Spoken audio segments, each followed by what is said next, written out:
Alright, so it's been crazy the last couple weeks. I'm actually in DeSoto, Missouri right now, on Highway 21, not in St. Louis. Last few weeks been pretty crazy with the weather. We actually had one day where it was 70 degrees and you're cutting your grass and stuff, and the next day it actually snowed, and it was actually a pretty decent amount of snow. So it's been kind of hit and miss. And then we got, you know, spring, so it's raining every day, it seems like. So it's been kind of hit and miss. We've only had, and then I've been real busy too, but I've only had the motorcycle out a couple times in the last few weeks. It kind of sucks. But, and I've been real busy in the garage. I did two really major jobs that took quite a bit of time, and then I did, you know, was able to get a bunch of other jobs in. Actually, today's Friday, and usually I try to keep my Fridays pretty light, either almost nothing or just something real easy I can do, and then try to get done by the afternoon. And just kind of, I've worked, you know, my whole life before. I worked weekends and holidays and all that, so it's been kind of nice to slow things down a little bit and just kind of make your own schedule. But while I was getting ready to take the bike out today, someone called me and their cars broke down, and now it's going to be delivered to my shop while I'm out today, which is unfortunate because now I'm going to have to go home and see what's up with it. Hopefully it's something simple. I was going to try to avoid working on too much this weekend just because I've had such a heavy load the last few weeks, but you know, it's a good thing when you're busy, so I'm not complaining about it, but I was just kind of hoping to maybe take a little break this weekend, and especially today, but looks like I got something waiting for me when I get back. But anyway, I want to tell a couple funny stories. There was a time me and my wife were kind of racing down Gravois. We were married. I think we were married. Been together for a year or two, maybe a couple years. And cop came after us, and I ran from the cop and got away, and she stopped and got busted. And it was real funny. I'll tell that story, but a little bit of a backstory to it. Like I've already mentioned before in previous videos, I've been a gearhead my whole life. And when I turned 16, I had a 67 Satellite with a really worn out 383 in it, and I mean, you could floorboard that thing and it wouldn't even turn the tires over. It was so wore out. That was kind of my first car, and I ended up putting headers on it and stuff, and it was a nice, super nice car, silver. It was, you know, back then it was still 20 years old, but it was really nice for the age. The paint was faded, but it wasn't rusty, and it had the black buckets and all that. And then ended up getting a Nova, the 350 in it, and did a lot of work to that, and that's when I progressed into faster and faster cars, and got to be pretty known with the police in the city and the county. I couldn't even really go in the county. I get pulled over almost instantly. And the city, even though St. Louis is a big city, or especially was back then, now it's not. The population declined quite a bit since the 80s and 90s, but back then, even though it was a big city, you could still get well known with the cops because they were all, you know, the cop stations were broke up in districts, and the cop was assigned to a district, so he got to know the people in his district. And it was to the point where you know, we were street racing a lot. We would street race actually in the county. There was a strip out there that was real popular, and we'd set up races. Now it's Home Depot. It used to be there used to be a little nightclub there and some other stuff.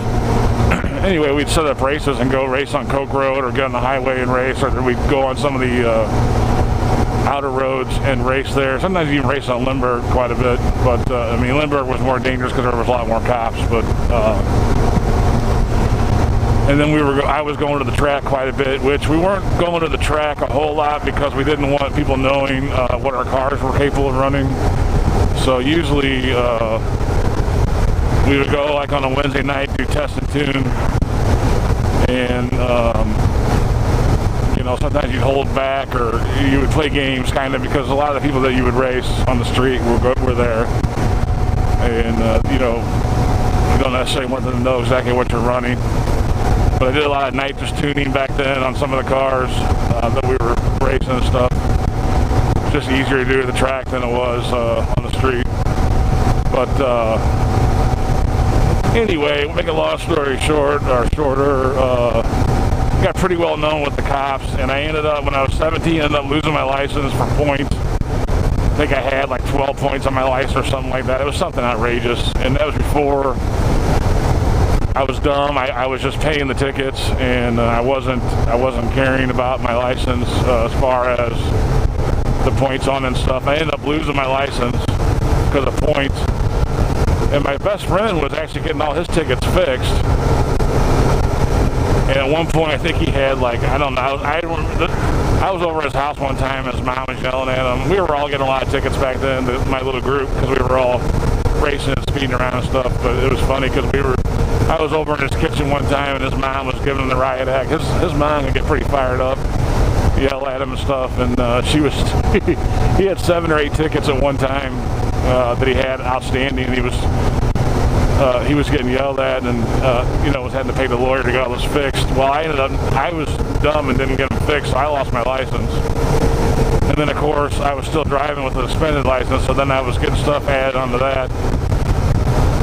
And it was and then after you get your license back, you got to file SR22, and your insurance goes sky high. I think I had a 72 Nova at the time. I think my insurance on it was like $250 a month for liability to carry an SR22. So it got to the point where I started running from the cops pretty regularly, depending on the situation, and if I thought I could get away or not. And I got away quite a few times, actually. And that's before they would call in all kinds of backup and helicopters and all that, like you see on TV now. Back then, you know, they might call in maybe one other person, but you know, if you got a good enough head start or knew the area and knew little tricks and stuff of the city, and I did, because I delivered pizza full time back then. I was going to school and delivering pizza and working on cars.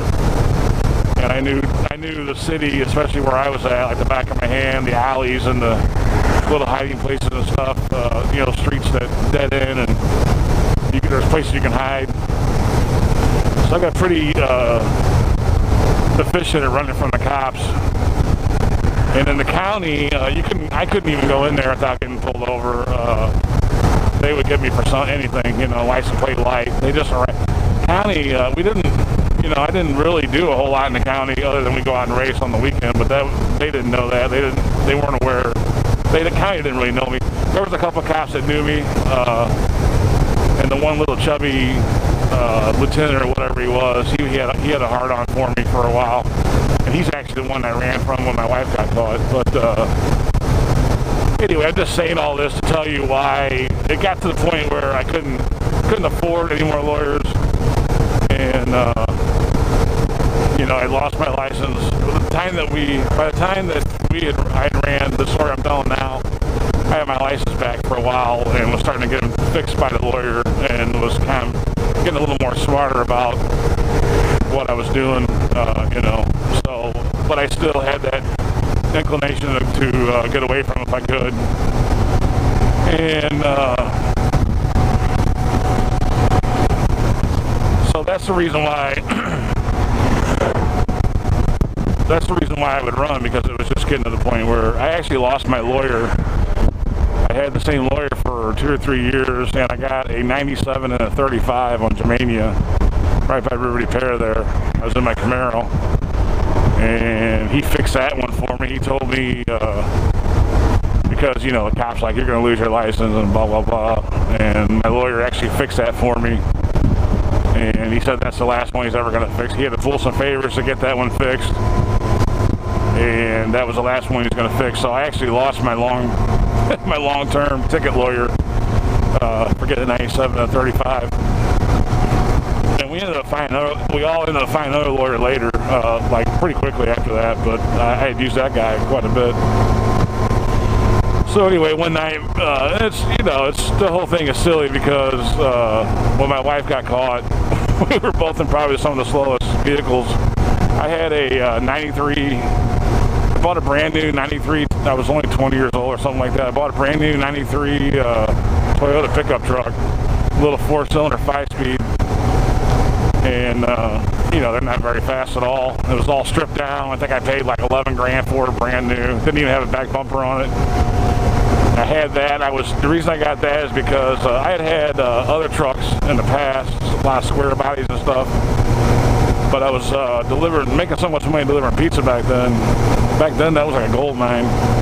You could make $150 a night easy, and that, back in the late 80s, early 90s, that was a lot of money. So you could make, I'd make $500 to $700 a week delivering pizza clear without, and it's tax-free, most of it. Back then, you didn't claim taxes on all that. They now are a little more strict with it, but so I was making good money, and I needed a truck because we were working on cars almost any time we were off. I had a Camaro with nitrous on it, and my buddy was in the Mustangs. I was working on his car. I pretty much worked on all the guys in the group. Some of them were better than others working on stuff, but I was the go-to guy for most of the work. And anyway, so I bought that Toyota truck, delivered pizza in, and I could put transmission engines and stuff like that in the back of it. And I had a 76 Dodge Dart with a slant 6 in it, the leaning tower of power, they call it. And if you know about the slant 6, it's not very fast. I think it's got about 100 horsepower from the factory. But they are probably some of the most reliable engines Mopar ever built, or anyone really. I could not build it. I could not, as hard as I drove that car back then, I could not destroy it, the actual engine. Went through a couple rear ends on it and a couple of transmissions. But that engine went to hell and back, and never once, that thing was just like a sewing machine. My wife hated the car because at the time the torsion bars were wore out. It had a really bad camber on it. The front wheels were like this on it. Pretty sketchy driving. The brakes, it was drum brakes all the way around, no power brakes. And you had to pump it a couple times to really get it to even stop. And it was just a piece of crap. At one point, the ball joint was popping out on it, and I would pull over while I was delivering pizza in it sometimes, and the ball joint would pop out and the wheel would cave in, and I had to pull over. And on those ball joints that were threaded in, they thread into the upper control arm. Well, the control arm was stripped out. And I would pull over and jack the car up a little bit and just turn that ball joint in just enough to get it to grab. And it would last like 3 or 4 hours delivering pizza like that. So I would, 2 or 3 times a night, because I would work 5 to 2 every night. And then on the weekday, we close at 1, so I'd work till 1. So you 8 to 10 hour shifts. I'm pulling over 2 or 3 times a night with a jack and a big crescent wrench, just turning that ball joint in. I got to the point where I knew just exactly how many turns I could go before it would pop back out. So I would get it right on the edge of that, and then I want to turn here, and it would last long, a couple of hours. And I got to the point one night on a Friday night, I had to work. Back then I was closing Friday night and opening Saturday day, and that was just the 2 big money shifts. You make a lot of money back then doing those 2 shifts. So I would close 2 o'clock at night and then get back up at 10. And usually we would go out and eat at Denny's or something after the Friday shift. The whole crew would, or a lot of us would. So you get home around 4, then get back up a couple hours later and do it all again. And that one Friday, at this point I hadn't had the truck yet or anything. Because I had that Dodge Dart probably. Well, I sold it to a friend, and I got it back later, which was actually kind of a good story. I might tell that one later too. actually stole it back, not from my friend, but from the junkyard, because they refused to sell it to me. But I'll tell that story some other time. But me and that car probably had about, I bet I had it maybe 7-8 years off and on. And anyway, at the time I hadn't had the truck yet, so that was my main car. I think I had, might have had the Camaro by then or the Nova, I'm not sure. I always had two cars. By the time I was 17, I had my fast car and then my pizza delivery car, whatever that might have been. So I ended up, my grandpa, at this time I guess I was 18 or something. I took welding class in high school, but wasn't like a real proficient welder. And I didn't have any welding equipment. My grandpa, his friend that lived across the street was a welder. So I got up that Saturday morning and went over to his house and asked him to weld that ball joint into that control arm. Because I didn't have time to go and get the parts and all that. And he ended up welding that ball joint in to that control arm. I think I drove that car a couple more years like that. I never even replaced the ball joint or the control arm. My friend that bought it ended up, I think, replacing everything on it. Had a shop to it. But anyway, my wife hated that car with a passion, and somehow she got stuck driving it for a while. And I was driving that Toyota truck, and we had gotten off work or something, and I think we were working together at the time. I can't remember. We worked together off and on. And it was late at night, and we're going down Gravois towards the River Repair. We still lived in the city at the time, and we decided to race each other. And, you know, you're talking about two cars that were slow. But of course, that chubby lieutenant guy, or sergeant or whatever he was sitting in the parking lot and saw us go flying by. At the time, that guy kind of knew me. We were involved in a couple incidents, not my wife, but me and one of my friends, and I got on his radar, unfortunately, a little bit, and that's one thing you don't want to be, is on a cop's radar. So he kind of knew my cars and who I was. He saw us go flying by. As soon as he pulled out, we were probably, I think we were coming over the hill on Higgy there, so I was probably about a half mile from the city.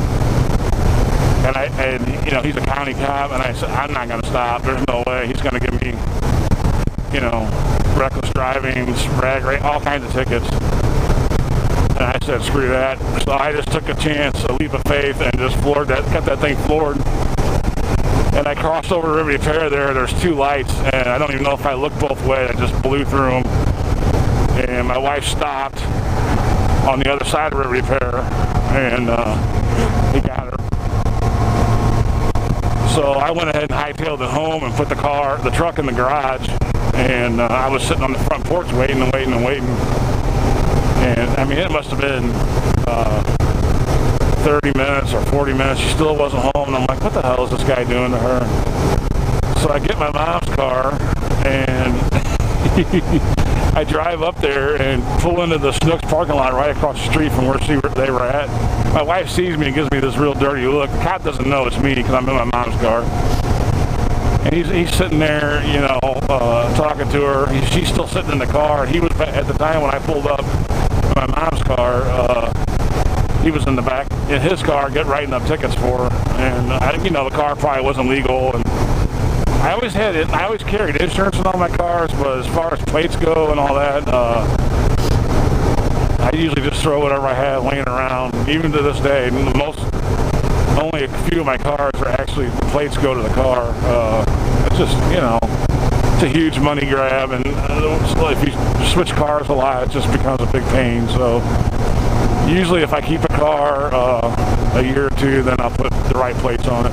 But back then, me and our buddies would split plates up, you know. You can have my front plate for a while, put it in the back of your car and stuff like that. So I'm sure that Dart had a lot of that going on. I don't remember exactly, but I just remember, I can still remember this day. This was probably 20 years ago, if not longer. The look she was giving me while she was pulled over. And you know what's funny about that is, it's really not my fault. She didn't have to race me. You know, she's mad at me because she got caught or she stopped. And of course the cop said, you know, oh, I know where Brian lives, and I know, you know, he was giving her the riot act. Like he goes, He knew who I was, and so I think he ended up giving her 3 or 4 tickets, and she was pretty mad about it, and mad that I came by with my mom's car. But I thought maybe he had arrested her and then towed the car. I didn't know what was going on.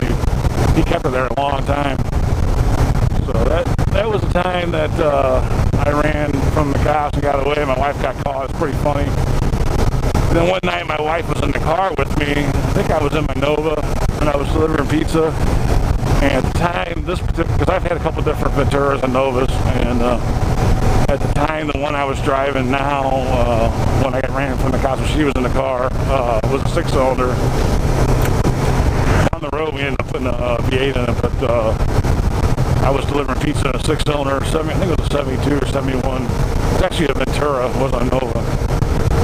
And this is right when I think we might have still been, we were probably just dating at the time. We weren't even married. I don't even know if we were dating. She might have just been friends.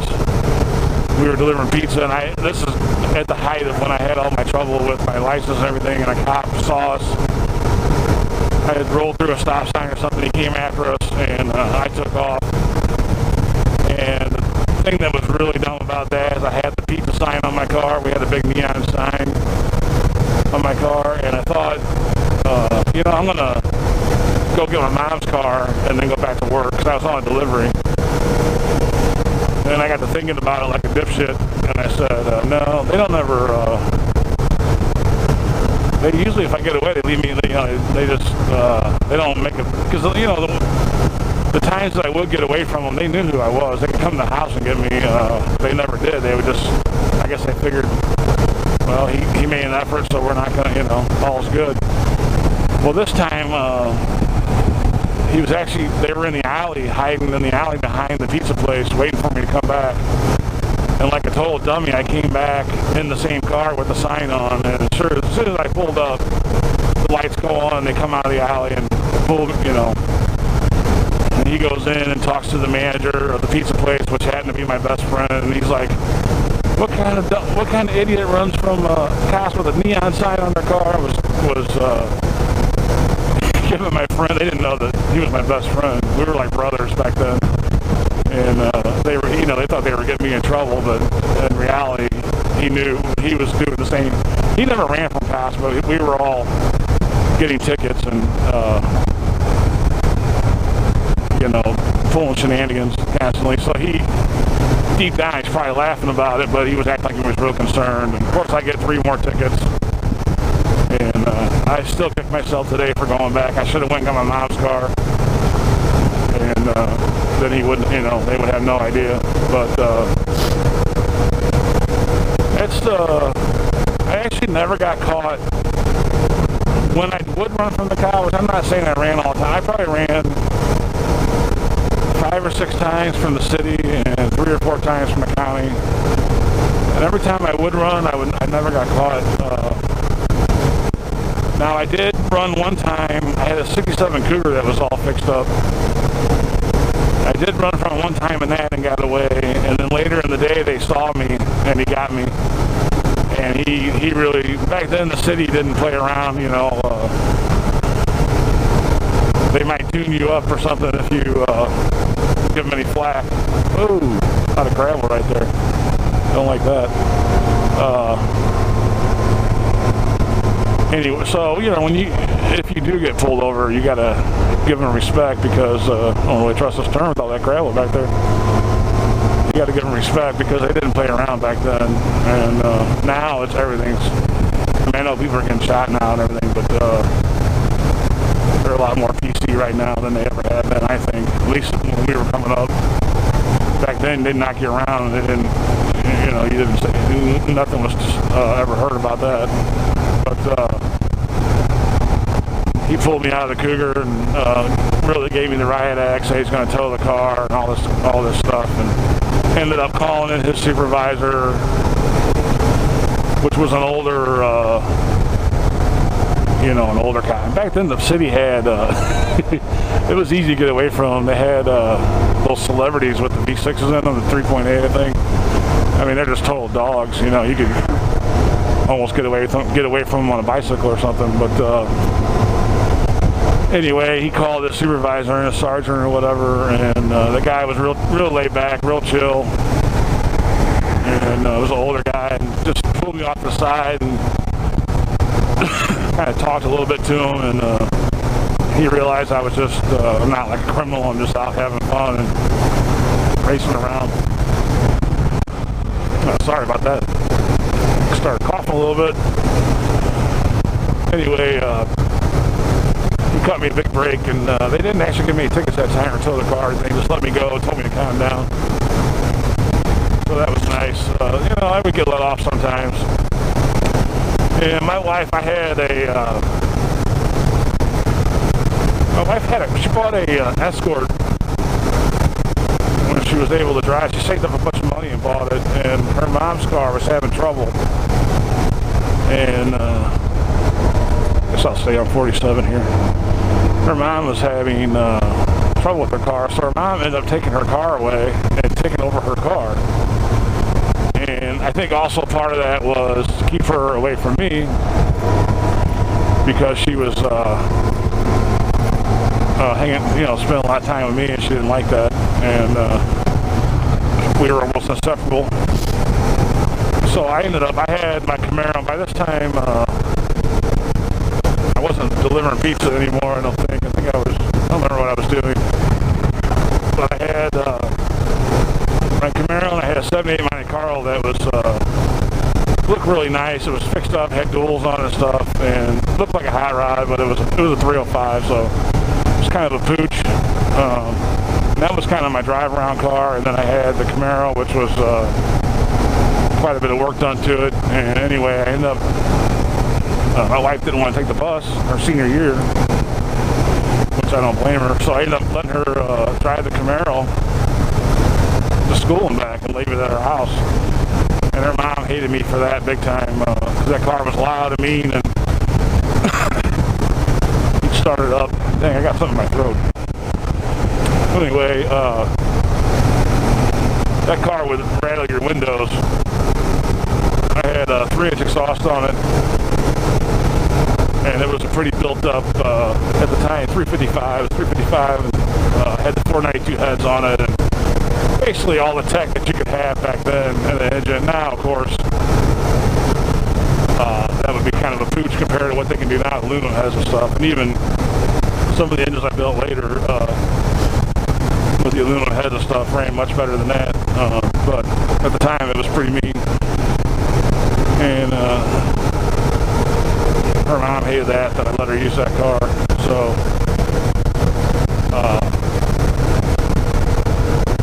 she would drive the Camaro back and forth to school, and then at night I would take it out or go get it if I was going to go do something with it, and leave the Monte Carlo. And my wife, I don't know what's going on. I'm not sick, but I don't know if there's something in the air or what. I'm coughing like crazy.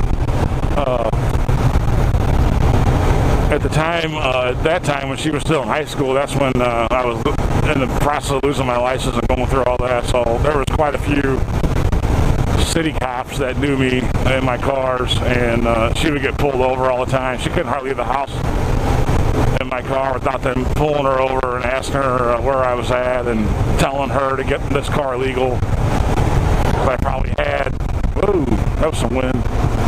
I probably had plates on that car from another car or whatever, so they would harass her quite a bit too when she was driving it. So nowadays,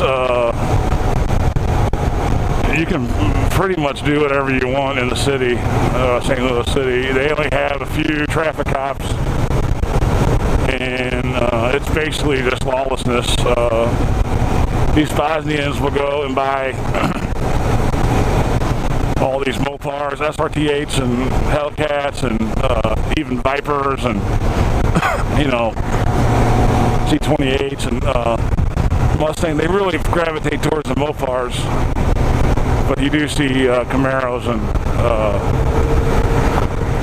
the Mustang and stuff. And it's mostly all newer cars. It seems like they don't really mess with the older cars. A lot of them don't know how to work on them, so they all go to the same people to work on or whatever, and you're going to think I'm exaggerating, but it's not a rare occurrence to see a Charger or a Challenger or some 300 SRT8 or something up on its lid on Kings Highway or Gravois or something like that. Just way too much power for them. They don't. I'm not trying to like paint them all the same way, but the average person has no understanding of what 500 horsepower or 750 horsepower, what it really is capable of, and how fast you can get in trouble with it on the street.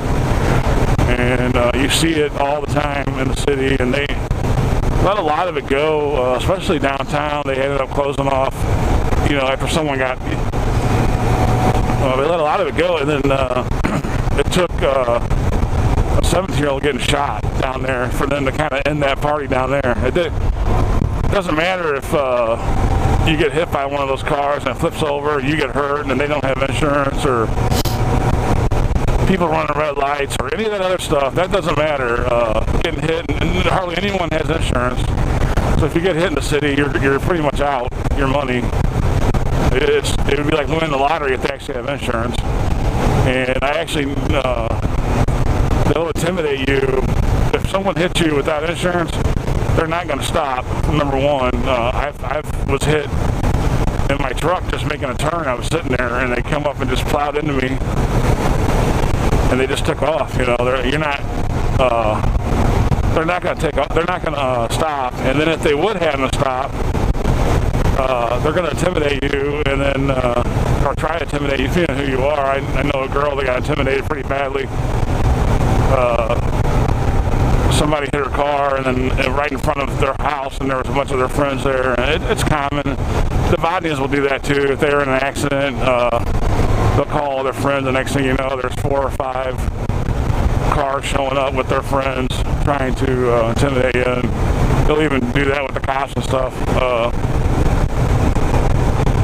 It's a problem in the city of St. Louis. The county, you can't get away with that, depending on what county you're in, but like the South County area, you can't even have a light bulb out, they'll pull you over.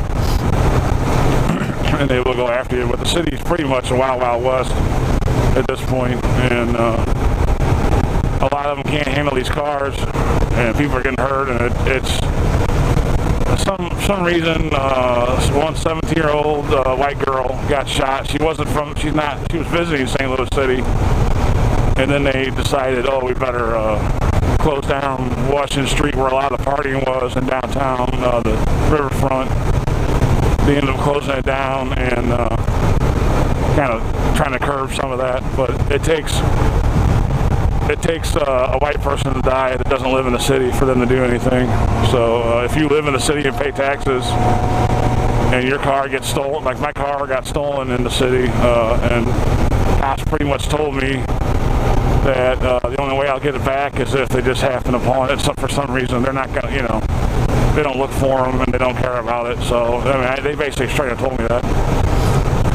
It's not really a priority, because he had used, my friend was borrowing my van, and his wallet was in there, and he had used his credit card, my friend's credit card, at the gas station and the Steak and Shake.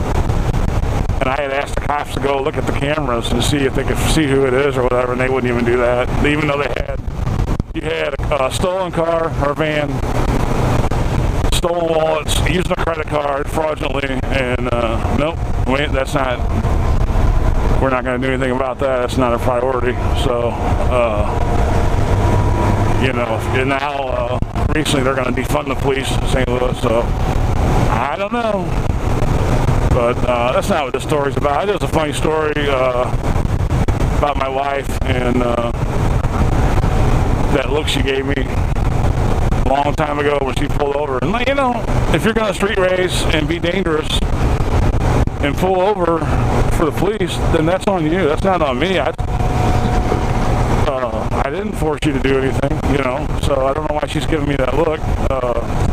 It's actually pretty rude of her to do that. It's not my fault that she got caught. If she would have kept going, that cop wouldn't have, because he got her right on the edge of the city. I don't think he would have pursued her, deep into the city where we lived. I don't know if he thought I was driving that car or what, but because that was the car I usually drove. And the Toyota was probably not that well known to him at the time.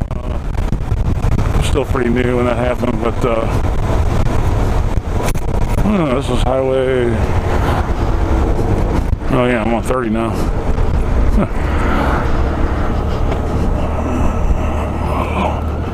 So people,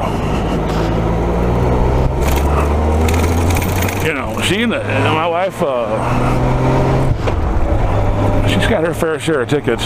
She just got one the other day, so she's got a little bit of left foot. She tries to act like she's innocent and she doesn't partake in all the shenanigans, but she has definitely spent quite a bit of money with the city and the state in tickets. The only difference is we always got them fixed for her, because she didn't start getting tickets till later. I guess she had bad influences in her life. I don't know. But she was I guess a safe and prudent driver for the first couple of years, and then she fell in with the wrong crowd and started driving a little faster and started supporting the state through tickets, like the rest of us. She probably didn't. I don't think she got as many as we did, nowhere near it. But looks like a cow standing there. The trash can, it was like almost like a cow sitting there. So anyway, that's it on that. I got some more stories coming up here.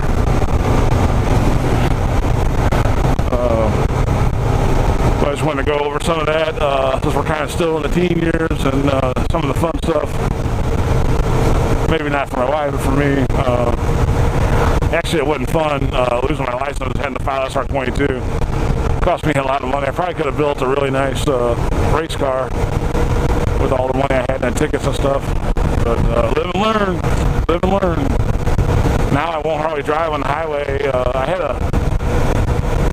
Last time I got pulled over, second to last time I got pulled over speeding, I had a 06 or 07 Charger RT with the Hemi in it, and I was going down the highway. I don't think I was going super fast, but I got pulled over and he let me go. And I said, you know what? I'm done with all this. And I'm not saying if I go on a long trip or something, yeah, I'll speed. But if I'm just tooling around the city or my area, and I'm going to the junkyard or whatever on the highway, 99% of the time I put the cruise on, and I don't even take a chance anymore because it's just too much money. Nowadays, you're looking at $250, $300 for a speeding ticket if you get it fixed by the lawyer. So it kind of broke me of all that. Like I said, if I go out of town or I'm on the motorcycle or something, I'm not going to be going the speed limit. But on my day-to-day driving, when I'm just doing whatever, I try to keep close to the speed limit, and I try to use cruise as much as possible so that I can do that. I did get busted in the city. I just told that whole story about the city doesn't care, let you do whatever, but actually my last speeding ticket was in the city about a year ago. I was just in my shop car going down Germania, and they have a traffic cop. He's an Asian guy. That's all he does is worry about traffic. He kind of hangs out in that area like a dummy. I was speeding through there. I was going like 45 or 35 or something. And anyway, he got me for speeding. So I ended up. I had a friend that that's good friends with the prosecuting attorney. Took care of it for me. So I got a freebie on that one. But now I just I don't know. You try to watch out for him and stay out as much as possible. But anyway, I guess we'll go ahead and end this out. Thanks for watching, and God bless.